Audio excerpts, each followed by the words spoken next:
നമസ്കാരം, KCV ന്യൂസിലേക്ക് സ്വാഗതം. ഞാൻ ബിബിൻ ആയിരപ്രയിൽ. പ്രധാന വാർത്തകൾ.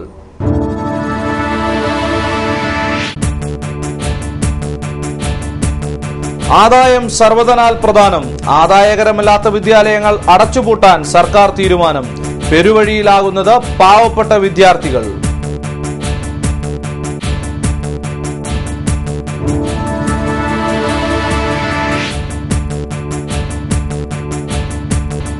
പാലം കുലുങ്ങിയാലും അധികാരികൾ കുലുങ്ങില്ല. അപകടങ്ങൾക്ക് എലിക്കണിയൊരുക്കുന്ന AC റോഡിലെ മാമ്പഴക്കരി പാലം. കൈവരിക്ക് പകരം ചൂളവേലി.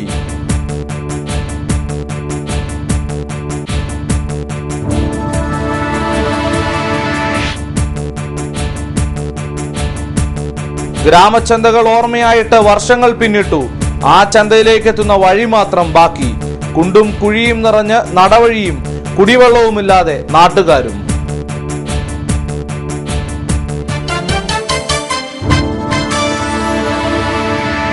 വാർത്തകൾ വിശദമായി. ആദായകരമല്ലാത്ത വിദ്യാലയങ്ങൾ അടച്ചുപൂട്ടുമ്പോൾ ലക്ഷക്കണക്കിന് പാവപ്പെട്ട വിദ്യാർത്ഥികളാണ് പെരുവഴിയിലാവുന്നത്. പൊതുവിദ്യാലയങ്ങൾ അടച്ചുപൂട്ടാനൊരുങ്ങുന്ന ഈ സർക്കാർ തന്നെയാണ് അധികാരത്തിൽ വന്നതിന് ശേഷം 3000-ലധികം അൺഎയ്ഡഡ് വിദ്യാലയങ്ങൾക്ക് അനുമതി നൽകിയതെന്നത് അഴിമതിയുടെ മുഖം വെളിപ്പെടുത്തുന്നു. പൊതുവിദ്യാഭ്യാസ രംഗം മുതൽ ഉന്നത വിദ്യാഭ്യാസ രംഗം വരെ സമ്പൂർണമായി തകർത്ത് തരിപ്പണമാക്കുകയാണ്. വിദ്യാഭ്യാസ രംഗത്തെ സാമൂഹിക നീതിയും മെറിറ്റും ഇല്ലാതാക്കി സമ്പന്നന് മാത്രമായി വിദ്യാഭ്യാസം പരിമിതപ്പെടുത്തുന്നു. പാവപ്പെട്ടവന് വിദ്യാലയങ്ങളുടെ 7 അയലത്ത് പോലും പ്രവേശിക്കാനാവാത്ത വിധം കച്ചവടവത്കരിക്കപ്പെടുകയാണ്. ഇന്ത്യയിൽ നിന്ന് ഏറ്റവും അധികം വിദ്യാഭ്യാസ കച്ചവടം നടക്കുന്ന സംസ്ഥാനമായി കേരളം മാറിയിരിക്കുന്നു. കേരളീയ പൊതുവിദ്യാഭ്യാസ മേഖലയുടെ ചരിത്രം പോരാട്ടങ്ങളുടേതു കൂടിയാണ്. എല്ലാവർക്കും ഒരുമിച്ചിരുന്ന് പഠിക്കുവാനുള്ള അവസരമൊരുക്കാൻ ജാതി മത സാമ്പത്തിക വ്യത്യാസമില്ലാതെ എണ്ണമറ്റ സമരങ്ങളാണ് ഇവിടെ നടന്നിട്ടുള്ളത്. കേരളത്തിലെ ആദ്യകാല സംഘടിത പ്രക്ഷോഭങ്ങളിൽ ഉയർന്നു വന്ന മുദ്രാവാക്യങ്ങളിൽ ഒന്ന് എല്ലാവർക്കും വിദ്യാഭ്യാസം എന്നതാണ്. ഇന്ത്യയിലെ ഏറ്റവും ശക്തമായ പൊതുവിദ്യാഭ്യാസ മേഖല കേരളത്തിൻ്റെതാണ്. മറ്റു സംസ്ഥാനങ്ങളിൽ കുട്ടികൾ പഠിക്കാൻ കഴിയാതെ തൊഴിലിടങ്ങളിലേക്ക് ചേക്കേറുമ്പോൾ കേരളത്തിൽ എല്ലാ വിദ്യാർത്ഥികളും പള്ളിക്കൂടങ്ങളിൽ പോകുന്നു. ഇത്തരത്തിൽ പേരുകേട്ട കേരളത്തിലെ പൊതുവിദ്യാഭ്യാസ മേഖലയെ തകർക്കുകയാണ് സർക്കാർ. 12,000-ലധികം പൊതുവിദ്യാലയങ്ങളാണ് കേരളത്തിലുള്ളത്. ഇതിൽ 5137 സ്കൂളുകളാണ് ലാഭകരമല്ല എന്നതിന്റെ പേരിൽ അടച്ചുപൂട്ടുന്നത്. ആദായകരമല്ലാത്തതെല്ലാം അടച്ചുപൂട്ടാനാകുമോ? ഹയർ സെക്കൻഡറി രംഗത്ത് അശാസ്ത്രീയമായ പരിഷ്കാരങ്ങൾ അടിച്ചേൽപ്പിക്കുക വഴി വിദ്യാർത്ഥികൾ സമ്മർദ്ദത്തിലാണ്. ദിവസം 10 പീരീഡ് എന്ന നിലയിൽ ടൈം ടേബിൾ മാറ്റിയപ്പോൾ വിദ്യാർത്ഥികൾക്ക് ആകെ ലഭിക്കുന്ന ഇടവേള 40 മിനിറ്റ് മാത്രമാണ്. ഇത്തരത്തിലുള്ള പരിഷ്കാരങ്ങൾ മാനസിക പിരിമുറുക്കം വർദ്ധിപ്പിക്കാനേ ഇടയാക്കൂ. കോളേജുകൾക്ക് സ്വയംഭരണ പദവി നൽകുവാനുള്ള നീക്കം ഉന്നത വിദ്യാഭ്യാസ രംഗത്ത് ദൂരവ്യാപകമായ പ്രത്യാഘാതങ്ങൾ സൃഷ്ടിക്കുവാൻ പോവുകയാണ്. അക്കാദമികവും സാമ്പത്തികവും ഭരണപരവുമായ സ്വയംഭരണം വിദ്യാഭ്യാസ രംഗത്ത് തെറ്റായ കീഴ്വഴക്കങ്ങൾക്ക് വഴിയൊരുക്കും. സ്വയംഭരണ കോളേജുകളിൽ മെറിറ്റും സാമൂഹിക നീതിയും നഗ്നമായി ലംഘിക്കപ്പെടുകയും ചെയ്യും. ഉയർന്ന ഫീസ് വർധനയാൽ സാധാരണക്കാരൻ സ്വയംഭരണ കോളേജുകളിൽ നിന്ന് പുറത്താകും. വിദ്യാർത്ഥികളുടെ ജനാധിപത്യ അവകാശങ്ങൾ അസ്തമിക്കും. പ്രതികരണങ്ങളോ പ്രതിഷേധങ്ങളോ ഇല്ലാത്ത ഇടമായി ഇവിടങ്ങൾ മാറും. സർക്കാരിന്റെ ഇത്തരം തലതിരിഞ്ഞ വിദ്യാഭ്യാസ നയങ്ങളാണ് മലയാലപ്പറമ്പ് UP സ്കൂൾ പോലെ 131 വർഷത്തെ പാരമ്പര്യമുള്ള സ്കൂൾ തകർക്കാൻ മാനേജർക്ക് ധൈര്യം പകർന്നത്. മുൻകൂട്ടി നിശ്ചയിച്ച ചടങ്ങിന് വൈകിയെത്തിയ മന്ത്രിയെ വിമർശിച്ചതിന് കോട്ടൺ ഹിൽ സ്കൂൾ പ്രിൻസിപ്പൽ ഉമാദേവിയെ സ്ഥലം മാറ്റിയ നടപടിയും ഇതോട് ചേർത്ത് വായിക്കേണ്ടതുണ്ട്. വിദ്യാലയങ്ങളെ അരാഷ്ട്രീയവത്കരിക്കാൻ സർക്കാർ തന്നെ രംഗത്തിറങ്ങുന്നു. അന്യ സംസ്ഥാനങ്ങളിൽ നിന്ന് പുറത്തുവരുന്ന വാർത്തകൾ ചൂണ്ടിക്കാണിക്കുന്നത് വിദ്യാർത്ഥി രാഷ്ട്രീയത്തിന്റെ ആവശ്യകതയും അനിവാര്യതയുമാണ്. വിദ്യാർത്ഥി രാഷ്ട്രീയത്തിലൂടെ പൊതുരാഷ്ട്രീയ രംഗത്ത് എത്തിയവർ തന്നെയാണ് വിദ്യാർത്ഥികൾക്ക് രാഷ്ട്രീയം പാടില്ല എന്ന് വാദിക്കുന്നത്. ഇത് ചരിത്രബോധമില്ലാത്ത വിരോധാഭാസമാണ്. മതനിരപേക്ഷതയുടെ ശക്തമായ സാന്നിധ്യമായി മാറേണ്ട കലാലയങ്ങളെ രാഷ്ട്രീയവത്കരിക്കുവാൻ ചില ഗൂഢസംഘങ്ങൾ കിണഞ്ഞു പരിശ്രമിക്കുന്നതും തടയപ്പെടേണ്ടതുണ്ട്. കേരളത്തിലെ പൊതുവിദ്യാഭ്യാസ രംഗത്തെ സംരക്ഷിക്കുവാനും വർഗീയ വിഷത്തുള്ളികളെ കലാലയങ്ങളിൽ വളരാൻ അനുവദിക്കാതെയും നോക്കേണ്ട ചുമതല വിദ്യാർത്ഥികൾക്കും പൊതുസമൂഹത്തിനുമുണ്ട് എന്ന് ഓർമ്മപ്പെടുത്തിക്കൊണ്ട് news desk KCV news. Alappuzha Changanassery റോഡിൽ അപകടക്കെണിയൊരുക്കി കാത്തിരിക്കുകയാണ് മാമ്പഴക്കരി പാലം. മാസങ്ങളായി തകർന്നു കിടക്കുന്ന കൈവരി പോലും നന്നാക്കുവാൻ അധികാരികൾ തയ്യാറാവുന്നില്ല. ആലപ്പുഴ ചങ്ങനാശ്ശേരി റോഡിലെ ഇടുങ്ങിയ പാലങ്ങളിൽ അപകടങ്ങൾ നിത്യസംഭവമാകുമ്പോഴും അപകടത്തിൽ തകർന്ന മാമ്പുഴക്കരി പാലത്തിന്റെ കൈവരി പോലും പൂർവ്വസ്ഥിതിയിലാക്കുവാൻ അധികാരികൾ തയ്യാറായിട്ടില്ല. അപകടം മൂലം തകർക്കപ്പെട്ട പാലത്തിന് ഇരുവശവും സൈൻ ബോർഡ് പോലും സ്ഥാപിക്കുവാൻ നാളിതുവരെ ആർക്കും തന്നെ കഴിഞ്ഞിട്ടില്ല. ദിവസവും ആയിരക്കണക്കിന് വാഹനങ്ങളാണ് ഈ റോഡിലൂടെ കടന്നു പോകുന്നത്. ഇതുതന്നെ പ്രശ്നത്തിന്റെ വ്യാപ്തി വർദ്ധിപ്പിക്കുന്നു. ഈ ചെറിയ പാലം ഇങ്ങനെ വന്നാൽ വഴിയാത്രക്കാർക്ക് വലിയ ബുദ്ധിമുട്ട്. ചെറിയ വാഹനങ്ങളും വലിയ വാഹനങ്ങളും ഇവിടെ അടുത്ത് വരുമ്പോഴേ ഇത് കാണത്തുള്ളൂ. അത് കാരണം ഇയാളെ തന്നെ 2 അവിടെ അങ്ങേപ്പുറം ഇങ്ങേപ്പുറം നടന്നു. ഒരു തവിടും വണ്ടിയും വന്ന് അറക്കപ്പടിയും വണ്ടി വന്ന് ഇവിടെ വേറൊരു വണ്ടിയും വന്ന് മറിഞ്ഞു. ആളപാടം 2 പേർക്കും ഇല്ലായിരുന്നു. അത് കാരണം ചെറിയ ചെറിയ വാഹനങ്ങളൊക്കെ ഒത്തിരി വന്ന് മറിഞ്ഞ് അപകടങ്ങൾ ഒത്തിരി ഉണ്ടാകുന്നുണ്ട്. അതുകൊണ്ട് ഈ പാലം പൊളിക്കുക എന്നുള്ളതാണ് ഞങ്ങൾക്ക് നാട്ടുകാർക്കും അല്ലെങ്കിൽ മറ്റുള്ള ആൾക്കാരും. പാലത്തിന് കൈവരികളും AC റോഡിൽ വഴിലൈറ്റുകളും സ്ഥാപിക്കണമെന്നാവശ്യപ്പെട്ട് പല സംഘടനകളും ഇതിനോടകം തന്നെ സമരരംഗത്ത് വന്നിരിക്കുകയാണ്. AC റോഡിൽ അപകടങ്ങളും മരണങ്ങളും തുടർക്കഥയാവുമ്പോഴും റോഡിലും പാലങ്ങളിലും വഴിവിളക്കുകൾ സ്ഥാപിക്കുവാൻ ആരും തന്നെ തയ്യാറായിട്ടില്ല. അപകടങ്ങൾ ഉണ്ടായതിനു ശേഷം പശ്ചാത്തപിക്കുന്നതല്ലാതെ ഇവ ഒഴിവാക്കുവാൻ വേണ്ട മുൻകരുതലുകൾ എടുക്കാൻ നമ്മുടെ സർക്കാരോ മറ്റുദ്യോഗസ്ഥരോ തയ്യാറാവുന്നില്ല. കോൺക്രീറ്റ് തൂണുകൾക്ക് പോലും നിലനിൽപ്പില്ലാത്തിടത്താണ് വേലി കൊണ്ടുള്ള ഒരു പ്രകസനം. ഇതിനെ അധികാരികളുടെ അനാസ്ഥ എന്നല്ലാതെ മറ്റെന്തു പറയാൻ? ക്യാമറമാൻ മർഡോണ വർഗീസിനൊപ്പം സാനു, KCB ന്യൂസ്. ഒരിക്കൽ വെളിയനാട് ഗ്രാമപഞ്ചായത്തിന്റെ ചന്തയായിരുന്നു ഈ പ്രദേശം. എന്നാൽ ഇന്ന് ഇവിടുത്തുകാർക്ക് മതിയായ യാത്രാ സൗകര്യമോ കുടിവെള്ളമോ പോലുമില്ല.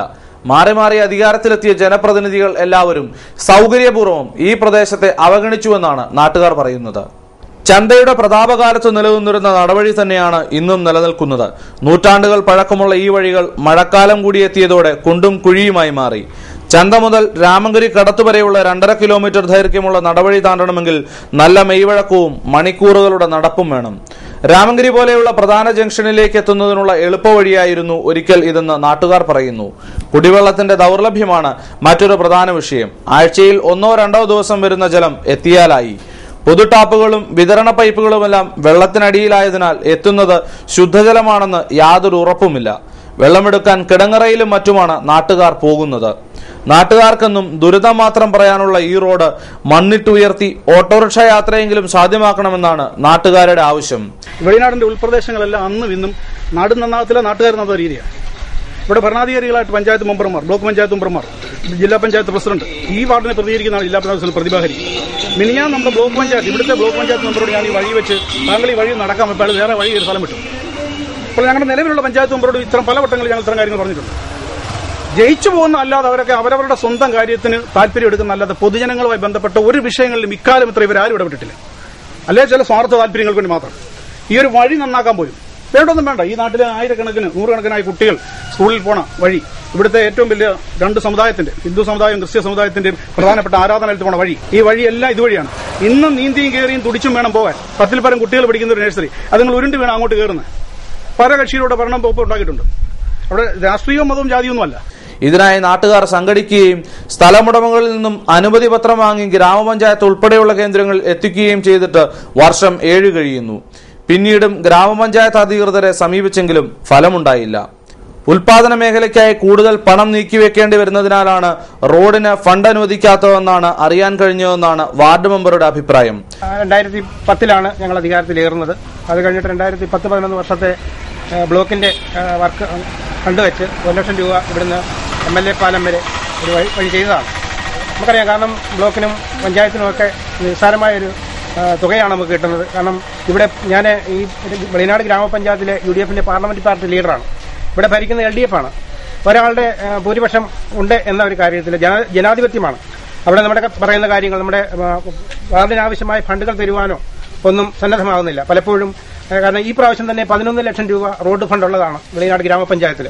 എന്നാൽ നിരന്തരമായിട്ട് 3 വാർഡുകളിലേക്ക് ഈ ഫണ്ട് പോവുകയാണ്. ഞങ്ങളെ DDPയിലും അതുപോലെ തന്നെ കളക്ടറേറ്റിലും എല്ലാം ഇതിന് പരാതി കൊടുത്തു. അവിടെയൊക്കെ പറയുന്നത് ജനാധിപത്യമാണ്. ആ ജനാധിപത്യമായ തീരുമാനങ്ങളെ അല്ലെങ്കിൽ ഭൂരിപക്ഷ തീരുമാനങ്ങളെ മറികടക്കാൻ പാടില്ല.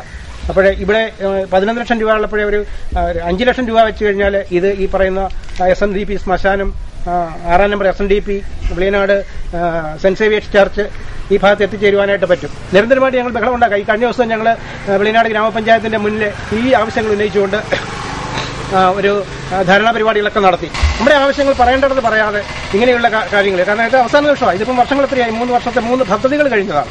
ആ സമയത്തിലെ പഞ്ചായത്ത് മെമ്പറിനോടൊപ്പം അല്ലെങ്കിൽ ജനപ്രതിനിധികളോടൊപ്പം ചേർന്നില്ല. കാരണം അവരെ കരിവാരി തീർക്കുവാൻ വേണ്ടിയിട്ട്, അല്ലെങ്കിൽ അവരെ കൊണ്ട് കൊള്ളുകയില്ല എന്ന് പറയാൻ വേണ്ടി, കാരണം ഇലക്ഷൻ അടുത്ത് വരികയാണ്, അവരെ കൊണ്ട് കൊള്ളുകയില്ല എന്ന് കാണിക്കാൻ വേണ്ടിയിട്ടുള്ള ചില തന്ത്രങ്ങളാണിത്. ഇവിടെ ഞാൻ മാത്രമേ UDFന്റെ ആളായിട്ടുള്ളൂ. ബ്ലോക്ക് മെമ്പർ LDFന്റെ ആളാണ്. ജില്ലാ പഞ്ചായത്ത് പ്രസിഡന്റ് LDFന്റെ ആളാണ്. MLA LDFന്റെ ആളാണ്. ഇവരാരെങ്കിലും ചെയ്യാൻ പറ്റും? ഏറ്റവും താഴെയുള്ളൊരു പഞ്ചായത്ത് മെമ്പറാണോ ചെയ്യേണ്ടത്, അതോ അതിന് മുകളിലുള്ള ജനപ്രതിനിധികളാണോ ചെയ്യേണ്ടത്? എന്തായാലും അധികൃതരുടെ അവഗണനയ്ക്കെതിരെ ഗ്രാമപഞ്ചായത്തിന് മുമ്പിൽ കുത്തിയിരിപ്പ് അടക്കമുള്ള സമരപരിപാടികൾക്ക് രൂപം നൽകാനാണ് നാട്ടുകാരുടെ തീരുമാനം. കുട്ടനാട് താലൂക്ക് വികസന സമിതിയുടെ ആഗസ്റ്റ് മാസത്തെ യോഗം ശനിയാഴ്ച രാവിലെ 11-ന് ചമ്പക്കുളം ബ്ലോക്ക് ഓഫീസ് ഹാളിൽ നടക്കും. എല്ലാ അംഗങ്ങളും നിർബന്ധമായും യോഗത്തിൽ പങ്കെടുക്കണമെന്ന് തഹസിൽദാർ അറിയിച്ചു. ആലപ്പുഴ റവന്യൂ ജില്ലാ inspire award exhibition Leo 13th higher secondary സ്കൂളിൽ നടന്നു. എക്സിബിഷൻ തോമസ് ഐസക് MLA ഉദ്ഘാടനം ചെയ്തു. കണ്ടുപിടുത്തം എന്ന് പറഞ്ഞിട്ടുണ്ടെങ്കിൽ പുതിയ ഏതെങ്കിലും ഒരു യന്ത്രമോ അതല്ലെങ്കിൽ വസ്തുതയോ കണ്ടുപിടിക്കുകയോ നിർമ്മിക്കുകയോ ചെയ്യുന്നത്. ഇന്നോവേഷൻ അത്രയും പോകണമെന്നില്ല. പുതിയൊരു യന്ത്രം കണ്ടുപിടിച്ചില്ലെങ്കിലും പുതിയൊരു വസ്തു കണ്ടുപിടിച്ചില്ലെങ്കിലും നിലവിലുള്ള രീതിയിൽ മാറ്റം വരുത്തുന്നത് പോലും ഇന്നോവേഷനാണ്. ഉദാഹരണത്തിന് ഒരു 10 പറ കണ്ടം 10 പറ എണ്ണ വിതയ്ക്കുന്നത്, അപ്പൊ 100 പറ നെല്ല് കിട്ടുമെന്നിരിക്കട്ടെ. ഈ വർഷം 100 പറ കിട്ടി, അത് 90 പറയും നമ്മൾ തിന്നുന്നു, വിത്തിന് വേണ്ടി 10 പറ മാറ്റിവെക്കുന്നു. അടുത്ത വർഷവും 100 പറ നെല്ല് ഉത്പാദിപ്പിക്കും. കേരള സർക്കാർ ശാസ്ത്ര സാങ്കേതിക വകുപ്പിന്റെ ആഭിമുഖ്യത്തിലാണ് എക്സിബിഷൻ സംഘടിപ്പിച്ചത്. റവന്യൂ ജില്ലയിലെ തെരഞ്ഞെടുത്ത 277 കുട്ടികൾ തയ്യാറാക്കിയ പ്രോജക്റ്റും മോഡലുകളും പ്രദർശിപ്പിച്ചു. ജൂനിയർ സീനിയർ വിഭാഗങ്ങളിലായിട്ടാണ് പ്രദർശനം നടത്തിയത്. പ്രദർശനത്തിൽ പങ്കെടുത്ത 10% പേരെ സംസ്ഥാന തലത്തിലേക്കും ഡൽഹിയിൽ നടക്കുന്ന ദേശീയ പ്രദർശനത്തിലേക്കും പങ്കെടുക്കാൻ അവസരമൊരുക്കും. ജില്ലാ വിദ്യാഭ്യാസ ഉപഡയറക്ടർ ജിമ്മി കെ ജോസ്, അഡ്വക്കേറ്റ് A. റസാഖ്, മുഹമ്മദ് ഫൈസൽ, വേണു, റോമിയോ കെ ജെയിംസ് തുടങ്ങിയവർ പങ്കെടുത്തു. Mavelikkara taluk light and sound welfare association of കേരളയുടെ 1ാമത് വാർഷിക സമ്മേളനവും അംഗത്വ വിതരണവും കൊടുക്കുന്നിൽ സുരേഷ് MP ഉദ്ഘാടനം ചെയ്യും. ശനിയാഴ്ച പുതിയകാവ് NSS ഓഡിറ്റോറിയത്തിലാണ് സമ്മേളനം നടക്കുക. 68ാമത് നെഹ്റു ട്രോഫി ജലമേളയോടനുബന്ധിച്ച് പബ്ലിസിറ്റി കമ്മിറ്റിയുടെ നേതൃത്വത്തിൽ വിദ്യാർത്ഥികൾക്കായി മത്സരങ്ങൾ സംഘടിപ്പിച്ചു. ആലപ്പുഴ SDV സെന്റിനറി ഹാളിൽ നിറച്ചാർത്തെന്ന് നാമകരണം ചെയ്തിരിക്കുന്ന പരിപാടിയിൽ 100 കണക്കിന് വിദ്യാർത്ഥികളാണ് പങ്കെടുത്തത്. നിറച്ചാർത്ത് ആലപ്പുഴ ജില്ലാ കളക്ടർ N. പത്മകുമാർ ഉദ്ഘാടനം ചെയ്തു. എന്താണോ വരയ്ക്കുക, വളരെ വളരെ റിലാക്സ് ചെയ്ത് ഒരു ടെൻഷനും ഇല്ലാതെ എന്താണോ നിങ്ങളുടെ മനസ്സിൽ വരുന്നത് അത് നമ്മൾ നല്ല ഇതിൽ വരച്ച് നല്ല അവിടെ കാഴ്ചവെക്കണം. എല്ലാവർക്കും എൻ്റെ അനുമോദനങ്ങൾ. Press club president Jackson Arattukulam, Alappuzha north CI Mohandas തുടങ്ങിയവർ പങ്കെടുത്തു. യോഗക്ഷേമ സഭ കുട്ടനാട് ഉപസഭയുടെ ആഭിമുഖ്യത്തിൽ ഓഗസ്റ്റ് 1 ഔഷധ സേവാ ദിനമായി ആചരിക്കുന്നു. കണ്ണാടി മാളിയേക്കൽ ക്ഷേത്രം, കൊടുപ്പുന്ന എന്നിവിടങ്ങളിൽ ആയുർവേദ ഔഷധങ്ങൾ സൗജന്യമായി വിതരണം ചെയ്യുമെന്ന് ഭാരവാഹികൾ അറിയിച്ചു. ഇനിയൊരു ഇടവേള. KCV വാർത്തകൾ നിങ്ങൾക്കായി അവതരിപ്പിക്കുന്നത് മനോഹരമായൊരു വീട് നമ്മുടെ എല്ലാം സ്വപ്നമാണ്. നിങ്ങളുടെ സ്വപ്ന ഭവനങ്ങളെ മനോഹരമാക്കാൻ ഇതാ സിമ്പിൾ ഷാലിമാർ സൂപ്പർ ബ്രാൻഡ് ടൈലുകളുടെയും ഗ്രാനൈറ്റിന്റെയും വിസ്മയ ലോകം. വിപുലമായ സ്റ്റോക്ക്, ഫാസ്റ്റ് സർവീസ്, 100% ഗുണമേന്മ ഇവയൊക്കെ നിലനിർത്തുന്നതുകൊണ്ട് ഞാൻ പറയുന്നു Shalimar. Shalimar marbles and granite, സ്വപ്ന ഭവനത്തിന് ഇവിടെ പൂർണ്ണത. Shalimar marbles and granite, Manikkachira, AC road, Changanassery.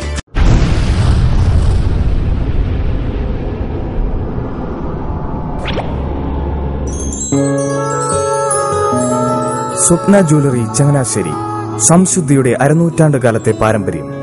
ചങ്ങനാശ്ശേരിയിലെ ആദ്യത്തെ 916 ഹോൾമാർക്ക് സ്വർണ്ണാഭരണശാല. ഉയർന്നുവരുന്ന സ്വർണ്ണവിലയ്ക്ക് ആശ്വാസമായി സ്വപ്ന ജ്വല്ലറി ഒരുക്കുന്നു സ്വപ്നനിധി സ്വർണ്ണ സമ്പാദ്യ പദ്ധതി. തവണകളായി അടയ്ക്കുന്ന തുക അതാത് ദിവസത്തെ സ്വർണ്ണവിലയിലേക്ക് മാറ്റി നിശ്ചയിക്കുന്നതിനാൽ പിന്നീട് ഉണ്ടാകുന്ന വിലവർദ്ധനവ് നിങ്ങളെ ബാധിക്കുന്നില്ല. 250 രൂപ മുതൽ വരുന്ന 18 തവണകളാണ് സ്വപ്നനിധിക്കുള്ളത്. സ്വപ്ന ജ്വല്ലറി, സ്വപ്ന building, Changanassery.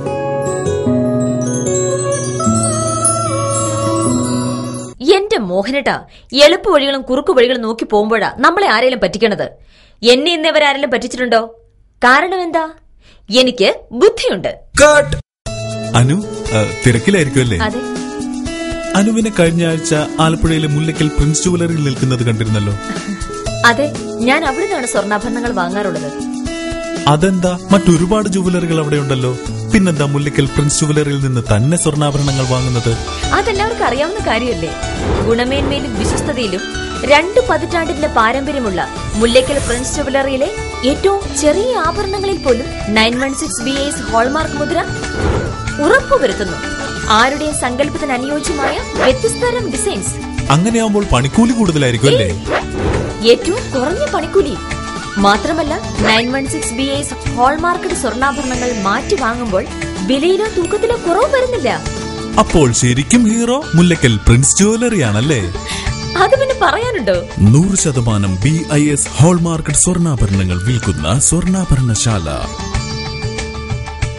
Prince jewellery, Mullakkal, Alappuzha.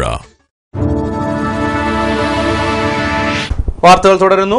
Pamba Achankovil വൈപ്പാർ നദീ സംയോജനത്തിനെതിരെ സോഷ്യലിസ്റ്റ് കിസാൻ ജനതകൾ സമരപ്രഖ്യാപന സമ്മേളനം സംഘടിപ്പിക്കുന്നു. കിസാൻ ജനതയും സോഷ്യലിസ്റ്റ് ജനതയും സംയുക്തമായി സംഘടിപ്പിക്കുന്ന സമ്മേളനം ഓഗസ്റ്റ് 3 എടത്തുവ സെന്റ് ജോർജ് ഹാളിൽ നടക്കും. ഉദയംപറമ്പിൽ വെപ്പ ഏകരയുടെ സുഖചികിത്സയും പുതുക്കിപ്പണിയലിനു ശേഷം നെഹ്റു ട്രോഫിക്കായി നീറ്റിലിറക്കി. നെടുമുടി ചെമ്പുംപുറം ഉദയംപറമ്പിൽ വീട്ടിൽ KK പങ്കജാഷിന്റെ ഉടമസ്ഥതയിലുള്ളതാണ് വള്ളം.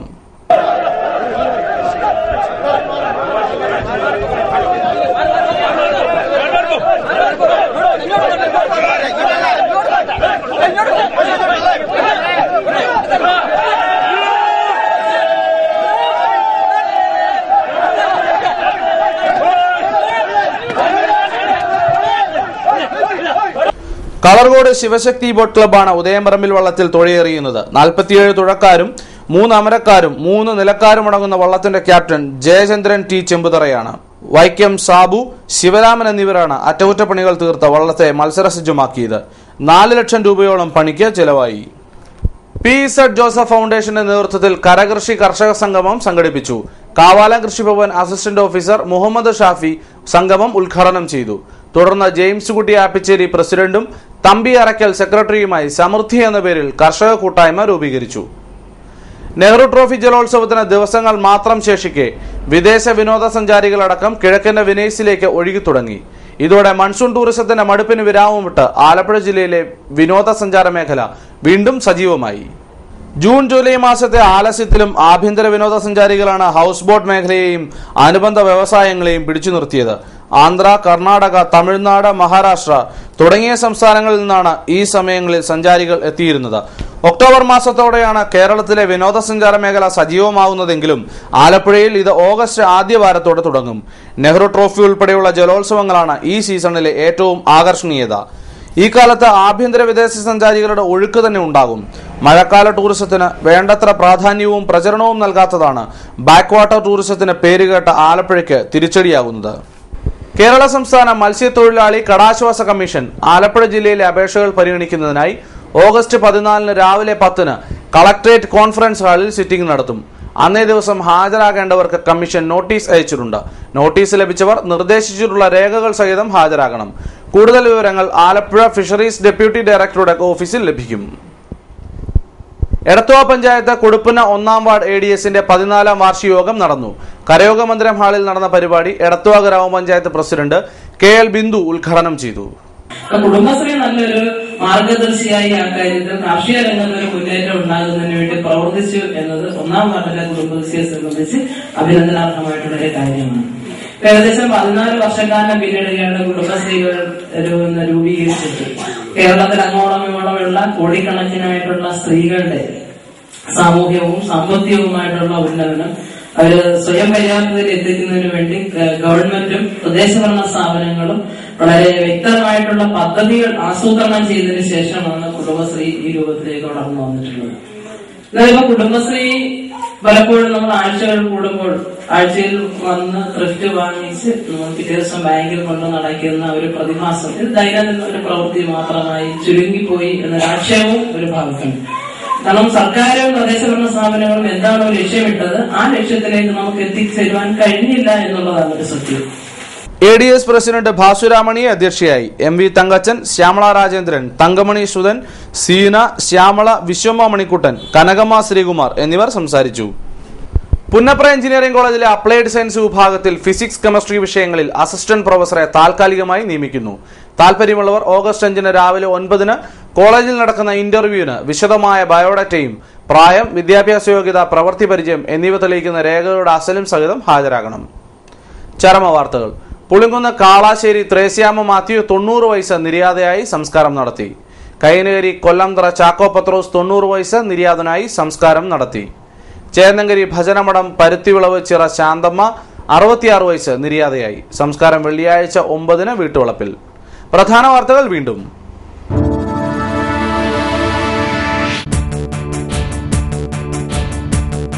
ആദായം സർവ്വതനാൽ പ്രധാനം. ആദായകരമല്ലാത്ത വിദ്യാലയങ്ങൾ അടച്ചുപൂട്ടാൻ സർക്കാർ തീരുമാനം. പെരുവഴിയിലാകുന്നത് പാവപ്പെട്ട വിദ്യാർത്ഥികൾ.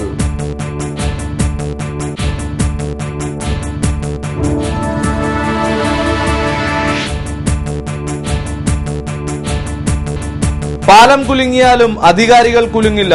അപകടങ്ങൾക്ക് എലിക്കണിയൊരുക്കുന്ന AC റോഡിലെ മാമ്പഴക്കരി പാലം. കൈവരിക്ക് പകരം ചൂളവേലി.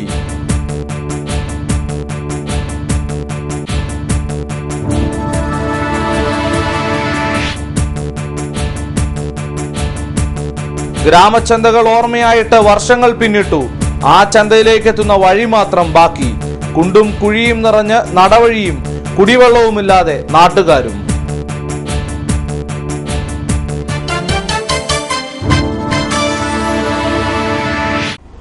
വാർത്തകൾ കഴിഞ്ഞു. നമസ്കാരം.